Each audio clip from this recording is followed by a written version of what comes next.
Hey guys! Hi!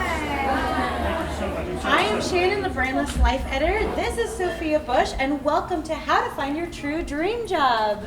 This is our panel at the Brandless Life Pop-Up with Purpose, in case you didn't know where you were. I know you guys are here for the talk, but since you're also in the space, we wanted to remind you that if you get social tonight and you hashtag your post with Brandless Life and at Brandless Life, we will donate 3 meals on your behalf to Feeding America. So that's an extra incentive to take some cute photos and share them. And thank you again, Sophia, for being here. So you are here to talk to us about how to find your true dream job. I think my first question is, what's the difference between a dream job and a true dream job? Ooh, that's a good question. Do I need to talk into this, or am I loud enough? I feel like I'm pretty loud. Yeah. Okay, cool. Yes. I'm just like, I'm good. I'm like, I think they can probably hear me in the back. Hello. So first I will say, please take her advice. If you are gonna do anything social, it's not that hard. It's like, it feels like a long hashtag. It's not that long. Donate some meals. Don't just like be social for your own benefit. Be social for the benefit of others.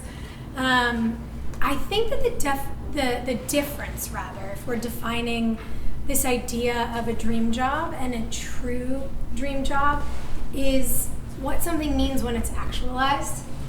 Because we've all had these fantasies of all kinds of things throughout our lives, right? That we think are supposed to make everything perfect.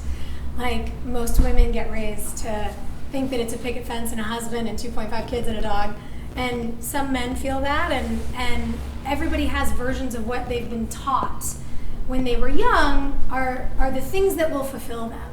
And maybe depending on where you grow up, that's doing what your father did. Maybe that means you're gonna have a traditional job, like you'll be a doctor, you'll be a lawyer. And none of those things are bad. But the question is, do they fulfill you? Do they make you, just one of 2 reactions I think you can have in the morning when your alarm goes off, and you're either kind of like, oh my God, or you're excited and you want to get out of bed and you want to attack your day. And I think that because our jobs now are kind of our lives, we have separate lives, we have people and places that we love, but our jobs take up a lot of time. We're expected to be reachable 24 hours a day, always be responding to emails, be responding to texts. How does that thing make you feel? Does it make you expand, or does it make you contract? And I think that anything that makes you expand is a true dream job, rather than just getting to the place where everybody else told you where to go and you're like, I'm here and I hate it. So for you, do you feel like you've already had your dream job, or are you in search of your true dream job? I feel like I've touched things. I've had moments that feel very fulfilling. I've had moments that feel kind of like marginally fulfilling, and I've had moments that I'm like, oh my God, this is a total disaster, I gotta get out of here. Sometimes the disaster comes in the place where you thought you had your dream job. I had that recently and was like, oh, I didn't expect this to be the outcome. I'm determining, as I go through life, as I sort of amass experiences, what the dream job looks like and feels like, because I know what moments have felt like a dream. I know what moments there's been more to do than I can keep up with, and the phone is ringing and emails need to be answered, and I'm still so stoked. And then I go, this equation, this sort of strange mix is working for me. And I think all of us deserve to start paying attention to those feelings, because people teach us a lot. But I just had a conversation with some of my best girlfriends today about how none of our education these days is like all that practical. I had someone who's 24 tell me that she just learned how to write a check last year, and I was like, what? And then I read a stat that says that 49% of millennials don't know how to hard-boil an egg. And I thought about how many groups of women I talked to who are just trying to figure out, like, how do you text with someone whom you're interested in? And then I talked to groups of men who are like, how do I text a girl that I'm interested in? And I'm like, literally nobody knows how to do anything. So the upside is that it's not just me. I'm thrilled. But we have to start figuring out how to do things by paying attention to the way we react to them. And when you start practicing attention on expansion versus contraction, you will start to understand yourself so much better than you ever have before, and so much more quickly, because sometimes life has told us that even though something makes us go like this, it's the right thing for us, because look at the laundry list of why it's perfect on paper, and you're like, but I hate it. And if you start just reacting in a way that you witness in your own body, like this or like this, you stop paying attention to the lists that aren't actually weighing in on your happiness. And I think that again is the thing that helps you find what is true versus what we've all been taught to expect. So you've given us great advice on how to recognize those feelings, but what would so say you've had those feelings, you know now what you want to do or need to do rather. What's your advice for once someone has recognized that? What's the next step? How do they start that journey from getting out of that and getting to the next thing that's going to be fulfilling? Well, I think we all have a practical responsibility. I talked to my best friend from college about this last night. She was like, I've done my job for 3.5 years and I absolutely hate it. And I'm about to take the summer off and then I'm going to take this job that's way less paying and everything's going to be fine. And I was like, hold on. I was like, cool, but you also have certain great structure in the space that you're in. I understand where you want to go, but maybe just pump the brakes a little bit and find exactly where you want to go, rather than the idea of this thing you're passionate about, which you're willing to make less money for. Like, good for you. I was like, but figure out exactly what it is before you quit. Like, don't go into a free fall. So there is I don't want to be one of those people who sits up here and is like, just quit, everything's going to be fine. You're like, thanks for the great advice. What I think it's more about is making action steps. It's figuring out if, okay, right now I'm not happy in this job, it's May, and I want to be working in that job over there by September.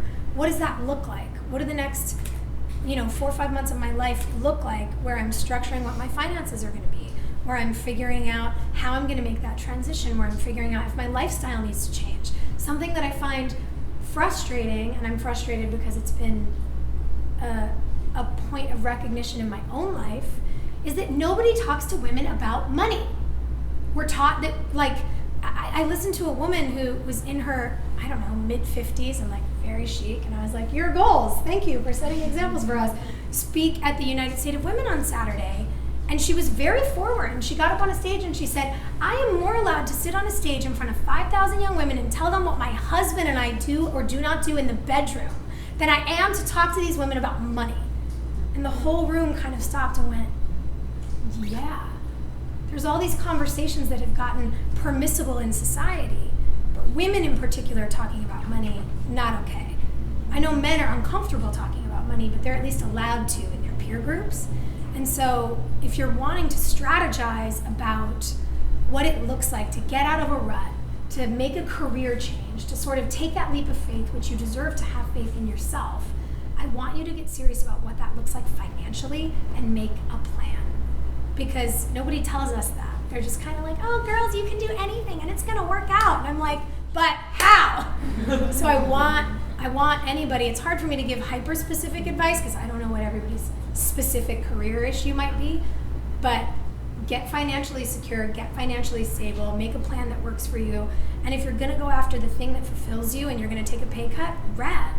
Also figure out how to adjust your life so you don't wind up in credit card debt. That is what I wish for women. I love that you bring that up because we actually had an incredible speaker here the other night who was a woman, a super chic woman, giving us all advice about investing. And she could talk to everyone the way that you would talk. She said she started doing this because no one was talking to women in this way, the way that they would talk about fashion. So it was really accessible. And I think it's also interesting to bring up the practical things that you think we're not learning. I mean, that not just you think, practical things that especially women aren't getting that in their education. What besides money do you think are other practical things that we should be learning on our way to our careers?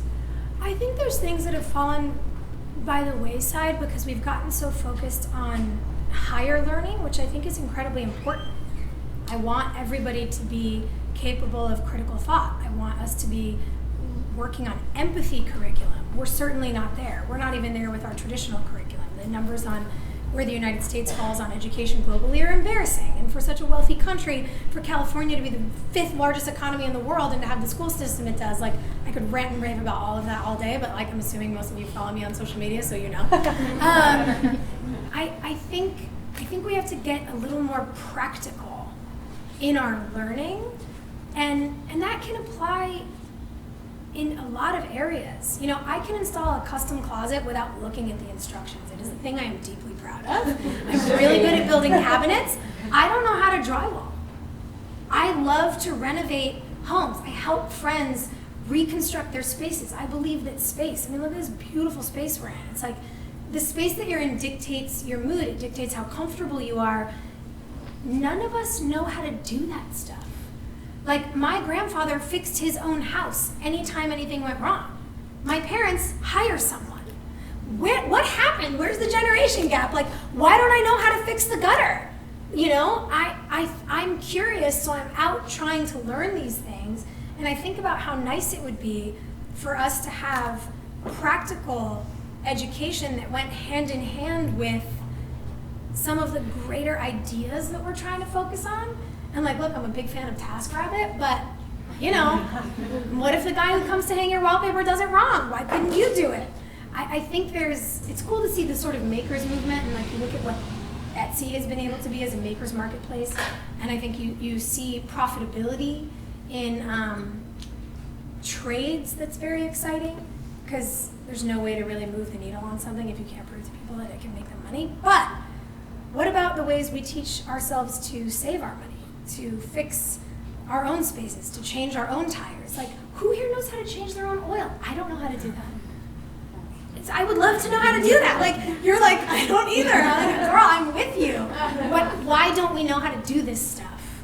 And in a way, I think it might, in the world of the psychosocial, have to do with why so many of us feel unmoored, because we're like, I don't know if I have a direction. And it's like, well, because we don't know how to take control of a lot of stuff.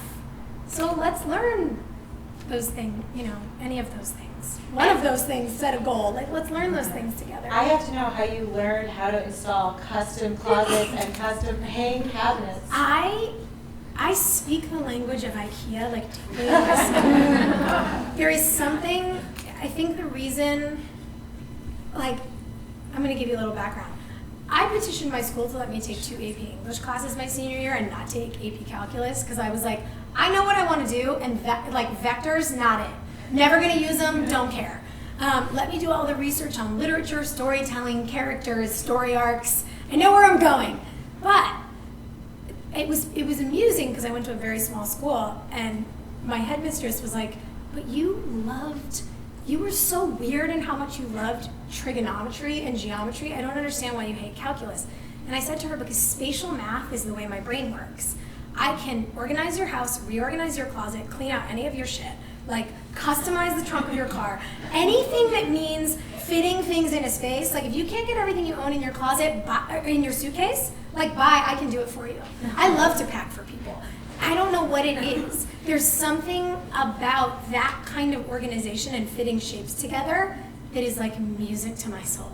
And so installing a closet makes all the sense in the world to me, because I'm like, I know how to make the shapes fit in the space, but there's all these other things that I wish I knew how to do that I just don't.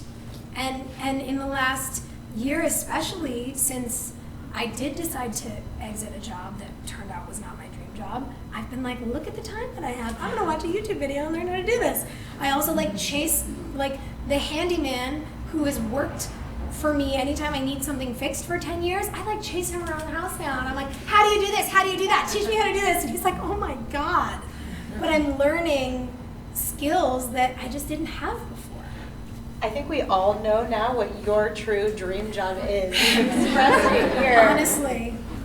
I think where is Joanna Gaines? Let's do an HGTV show together. We follow each other on Instagram, you guys. The love is real. I'm very excited. But that's also interesting, because you can have totally divergent passions. Yeah. And then that brings up the point, can you have more than one dream job? Yes. And yes. which one do you pick to be Who your told us we career? had to have one thing? The thing is, you have to figure out what calls you and pay attention. And you also have to be practical about where your life is going. If you keep ramming your head into a wall trying to do something, and yet all these opportunities in this other vertical of your life keep coming to you, maybe the thing that you're trying to do for your career is just supposed to be your hobby. That's okay. Like, I'm the crazy person who has 2 carts at the Rose Bowl at 6 o'clock in the morning on a Sunday. That's not my job. It's just a thing that I love to do. It's fun for my friends. It's fun for my community at large. It's okay to be in love with a bunch of things, but figure out what's going to elevate your quality of life.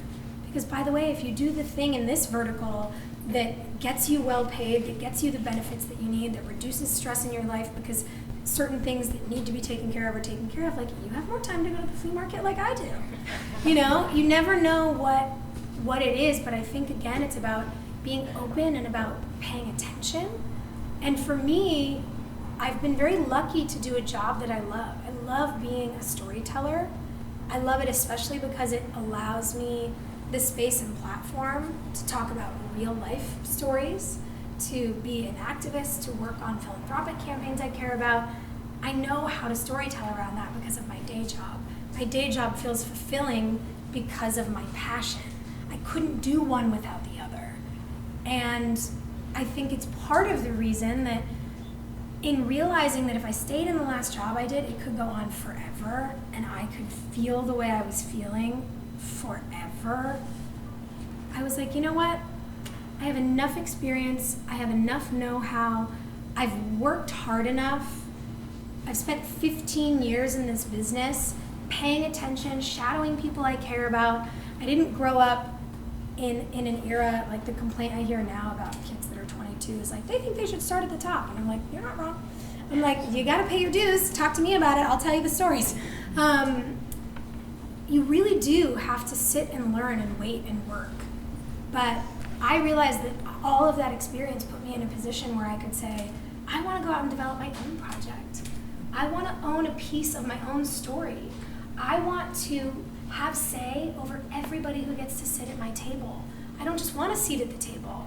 I want to populate that table with women and people of color and interesting human beings who come from different socioeconomic backgrounds and perspectives that are not just the perspectives of the traditional 50 to 70-year-old white, straight, cisgendered male executive who has always controlled the purse strings of a studio.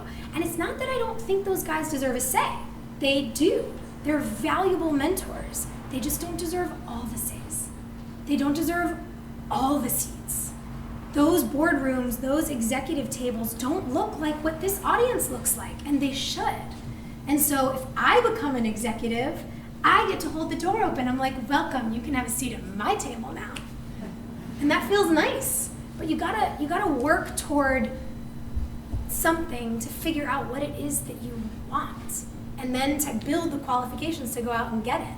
Because for most ladies, we gotta work twice as many hours for half the pay as most men to convince them that we're starting at the same zero. So don't be afraid to work your ass off for that which you dream of. Just make sure you're doing it in a space that is going to reward you because you're happy when you go home at the end of the day. Like, people always say life is too short. I'm like, life is too short, and it's also way too fucking long. It's way too long to go to work and be miserable. Don't do that. You've told us some great advice already, and also talked about how it sounds like you've been a mentor to people in your life for this very thing. Have there been people in your life who mentored you in this way and gotten you this way? Totally. I'm so fortunate, and I'm paying a lot of attention to the friends that I have in my life who are just in that generation above me who give me great advice. I've been very fortunate to get to know Amanda DeCadenet, who I just think is the most inspiring woman. I don't know if you guys watched The Conversation. I mean, what a show, what a force. She asks all the right questions and says all the right things. It was kind of ironic. Last year, one of my best friends in the world is my friend Connie Britton, who is an actress, and like, hello, Tammy Taylor, she's perfect. And Connie and I literally quit our jobs at the same time. And we were on the phone to each other, just like, oh my God, what's it mean? I want to do this, I want to do this, are we crazy? Am I crazy? You're not crazy, well then I can't be crazy. You know, you have to have people who remind you of what you're made of and how strong you are, and I do think it can be very impactful to have those people not all be in your immediate peer group as far as your age range, because you need to ask people questions who've done the things you haven't done before. So people can be like, well, I did this and it went really badly. I have some of those. And people can be like, I did this thing and this is how it worked for me. This is how I entered that room the second time around. These are the questions that I knew to ask. These are the demands I knew to make for myself. This is how I knew to prove with numbers my self-worth to the head of my company. Those things are important. I cannot tell you how much data matters. You know, I got into an argument with a producer on my last show about how they wouldn't feed us good food. And I was like, you want us to work 16, 18-hour days, and like, I don't know who can do that and not feel sick, miserable, or like fit into their pants if they're eating Portillo's hot dogs and Doritos all day. Like, those can't be the only options. And there was this thing where he was like, oh, you know, as actors want to talk about salads. Like, I don't want to hear it. If you want better food, bring it in yourself. And I was like, well, I'm at work 18 hours a day, so I don't know when you think I have time to meal prep. And if you want to talk to me about how food is too expensive, you might not want to have Comcast, who's our parent company, which NBC is a subsidiary of, publish that they made $19.7 billion in revenue last quarter. And he was like, I was like, I think you can afford a salad. It was a moment where he was like, okay. You know, you want to have, whether you're being like slightly sassy, which is my favorite way to play the game, or, you know, you really want to sit down and one-on-one talk about how you're going to negotiate the raise that you deserve, have the data that backs you up. Yes, we're very passionate about good food and affordable good food here. Yes. So that's a great point to bring up. Do you have any, before we go to questions, do you have any other advice you want to share to people about finding a dream job? I don't know. It's all, look, like nobody has the answers. The big myth is that everybody looks at their friends, maybe not their friends because they know them a little more intimately, but like everybody looks at every person who they don't know, who they have some medium of access to, like, hello, social media, and they're like, that person has everything figured out. And I'm like, nobody has anything figured out. It's like part of the reason a couple weeks ago, I wound up, I don't know if any of you saw this, it was a Sunday, I had had the craziest week. I was like in sweatpants I'd been wearing for 2 days. I literally had zit cream all over my face. There was a rat like in this like space that had fallen in from the garden, but like there's a space that's technically outside of my house, but the only way to get out of it is to come in. And I was like, you're not coming inside. And I had a day where I was alone in the house. None of like my best friends weren't there. I was like, nobody is here to capture this. I have to go into an enclosed space with a rodent who might have rabies, catch it in a box, and like, oh my God. And I thought, this is a moment that I just want to share with the world, and I want to tell people this story because I don't want anybody to like then look at my Instagram and be like, she figured her whole life out. She's at a conference speaking with Michelle Obama. Like, you know what? Highlight of my existence. I figured out a few things, but I am still like a hot mess at home, just trying to get my laundry done on a Sunday. And there's value in being honest and vulnerable with people and not comparing yourself to people who you do not know, who are only showing you their highlight reel on the internet. Like, that is nobody's real life. Even people who have everything together have problems, stress, the whole laundry list. So I think the one thing that I wish for anybody is to try to fully embody your life, try to fully embody your fulfillment. Try not to compare your fulfillment to that of other people, because I promise you nobody is that fulfilled. Like, everybody's just trying to figure it out. And we all have good days and we have bad days, but we don't tend to like Insta story the bad days. So I Insta storied my rodent. Great advice to remember. Does anyone have questions?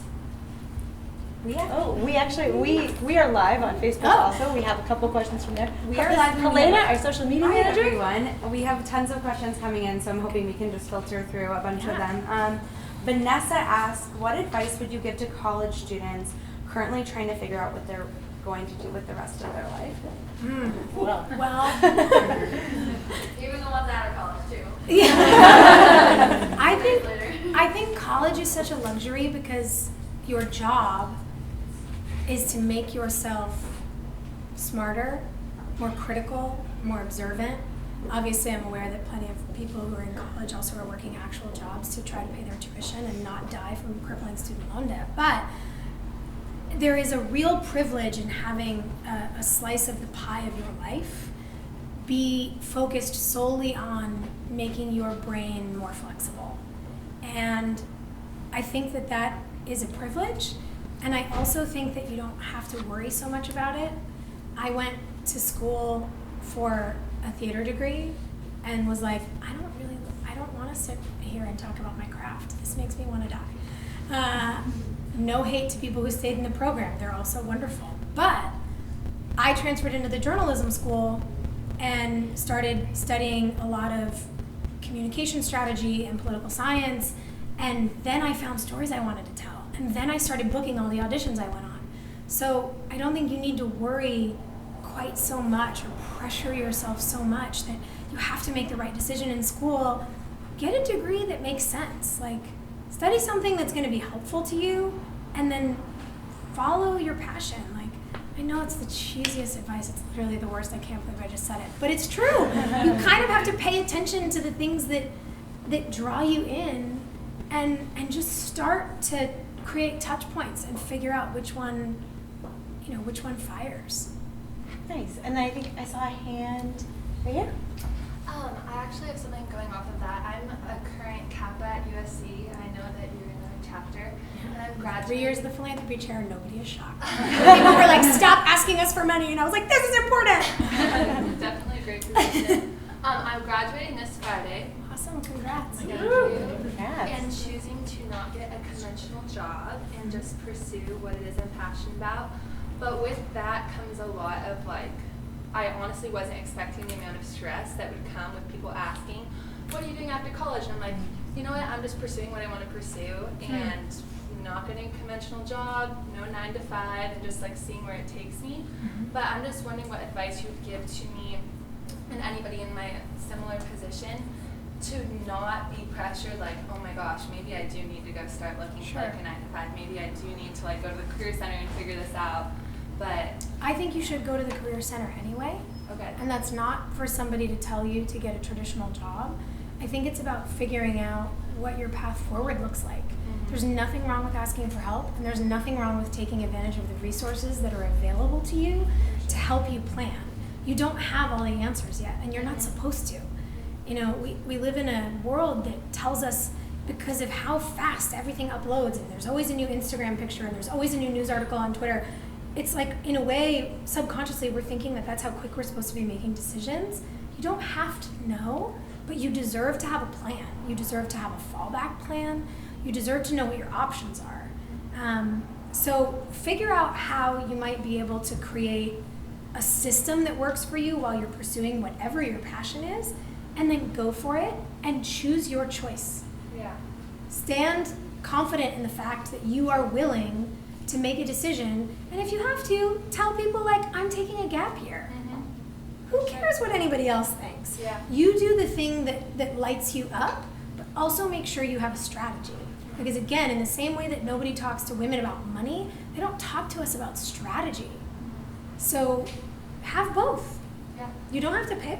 For sure. I hope it works out for you. Thank you so much. Thanks for the question. And the denim shirt. Hi, I'm Haluna. Kind of Hi, sounds like Haluna. Helena. Helena? No, Haluna. But Yeah, I order coffee and I say Sophia, and they go Cynthia, and I'm like, no. no. I can't ever tell your real name to the barista. Yeah, you're like Ellen. Just make it up. Simple. I know, or call me Kobe, whatever. So, kind of building on what you were saying, don't just free fall, but come up with a path to your dream job. And I've lived in LA about 6 years now. I went to college, did all that, but I came out of it like still freelancing. Like, did I need to go? It was cool. It was fun. I went. And then, how do you kind of like pay your dues and work this job because you feel like it's the necessary steps to the next dream job, and you kind of do it indefinitely until, especially in entertainment, it kind of falls onto a lot of external factors and other people of when you might get a break to get to do what you really want to do.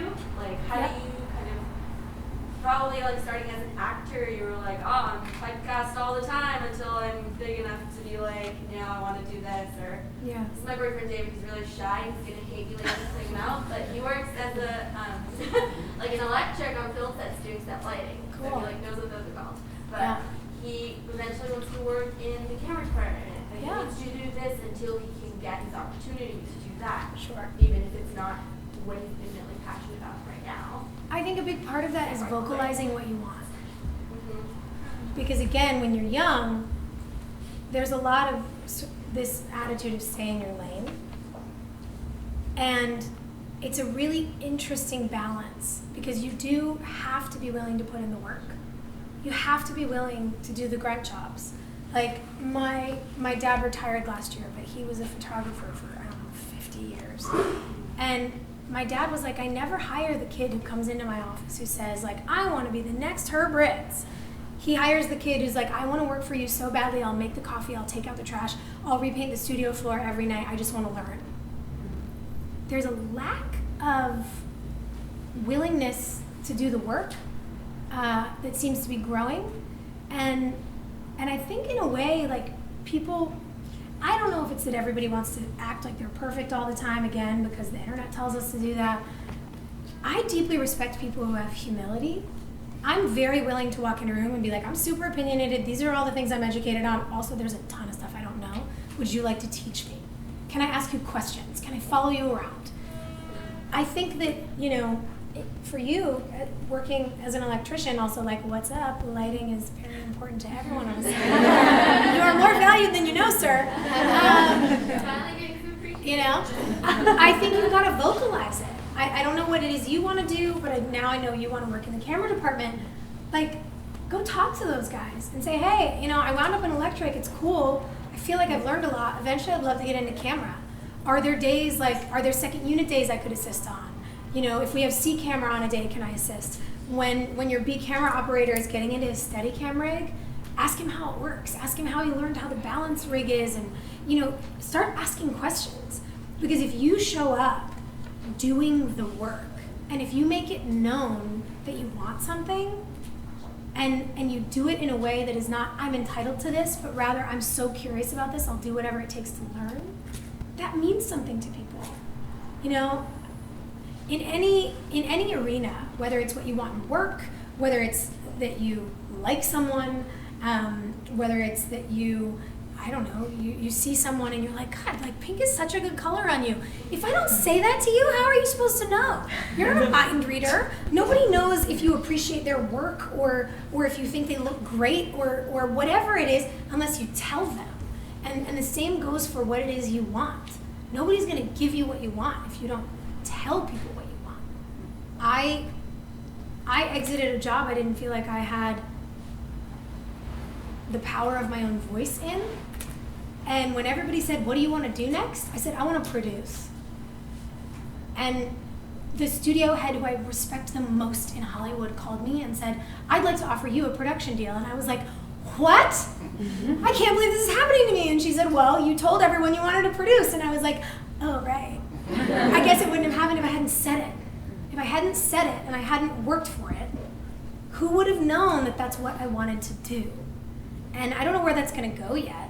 I'm like a hatchling all over again. This is a brand new world. But if you don't vocalize it, it's certainly never going to happen.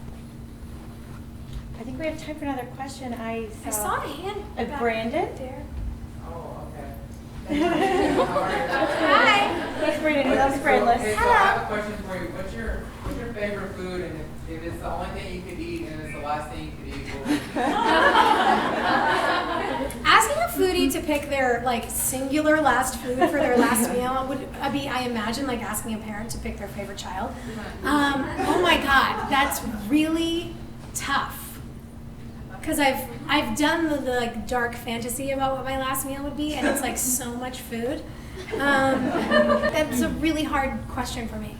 It would be in the very moment. I would need to know, like, you're gonna die in 4 minutes. What's the last snack? I don't know. Okay. But I'm glad we're ending on like sort of a morbid but humorous note. Do we have time for one more? What is the best thing you've done in your life so far, as well as in your career, and what have you learned from it the most? The thing that feels the most fulfilling now is sitting at the tables I'm sitting at, talking about what the next thing is going to feel like, what the next thing is going to look like, what the energy of the next thing is going to be on a set.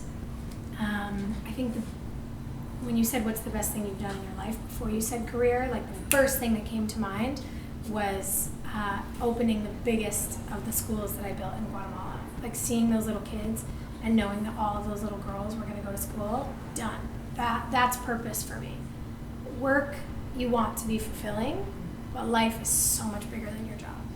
And if you can find a job that you can bring some of the themes of your life into, like nailing it. I wish that for all of you, and I also hope that the thing I'm trying to make happens for me too. I wish that for everybody. Really. Great, good. Amazing. I'm hearing we have one last good one from Facebook Live.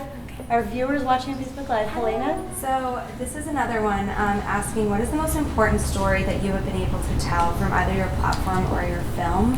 We admire you not just as an actress, but as an activist, and I think understanding how you're using your platform for good and the storytelling that you're able to amplify has been amazing. Thank you. I think really talking about equality is the thing that is most important, and that's systemic.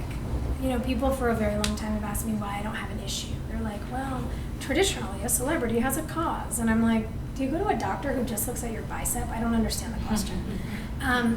The world is a system in the way that the human body is a system. And everything is connected and everything touches everything.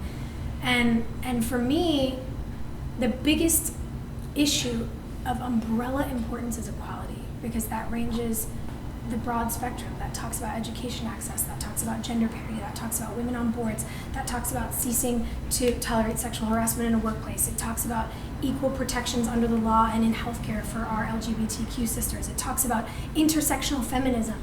It means that when we talk about gender parity on boards, it is not just white women sitting at a table. What are we doing for our women, for women of color, our sisters of color? What are we doing outside of our urban areas when we talk about what's happening to our Native American brothers and sisters on reservations in America? How are we talking about access to clean water? You know, what is happening with Puerto Rico and Flint? How is this allowed in America? Equality touches all things, and equality changes all systems. So when I think about what's the most important thing I get to talk about, it is anything that services the equality of all people, hands down. And whether that's a story I get to tell, if I show up, you know, as a favor to a director who I love and like do my favorite movie I've ever done, Marshall, which literally I did one scene. People are like, that's your favorite movie you've ever done? I'm like, yes. It's the biggest social statement of any kind that I've ever been a part of on film. Yes. Or that means showing up at the United States of Women, or that means whatever it is. Talking about what it looks like to not only beat down the door for myself as a woman, but to hold it open for every woman coming behind me, that's what matters. And that's what we all need to get to. Because in this world where we've been taught to compete in this big sort of patriarchal capitalist society, there's been an encouragement of infighting among women. That is useless. That is a tool to keep us bickering while like the wolves are in the hen house, you know? And it's part of the reason I make such an effort to look at women and tell them I think they're beautiful, and tell them I like their outfit, and tell them their hair is amazing, and like, I love that red lip into an orange tone. It's my favorite. Like, you know what I'm saying? Like, it matters. What is with the thing that we've been taught to do where like we look at each other and we do this and we turn away? What is that? That is violence against women, ladies. That is like girl on girl nasty shit. It has to stop. And in that way, the kinder we start behaving to one another, the kinder we are to the men in the room too. Like, as we've been having this big conversation about equality, parity, Me Too, Time's Up, I am intentionally speaking truth to how many men in my life I love, trust, feel safe with, am grateful for, are powerful allies. The last thing I want is for all the good guys to be like, oh my God, the women have just turned on the men. I'm like, that's not it. We're just gonna, like, remember the Salem witch trials? We're just after the bad. It's like, we're taking that shit back. There has to be room for all people to feel like diversity and equality means that they're still included and means that everyone who historically has been marginalized is going to get those seats at the table that they have always deserved. We just have to build bigger tables. That's what I think about that. All right.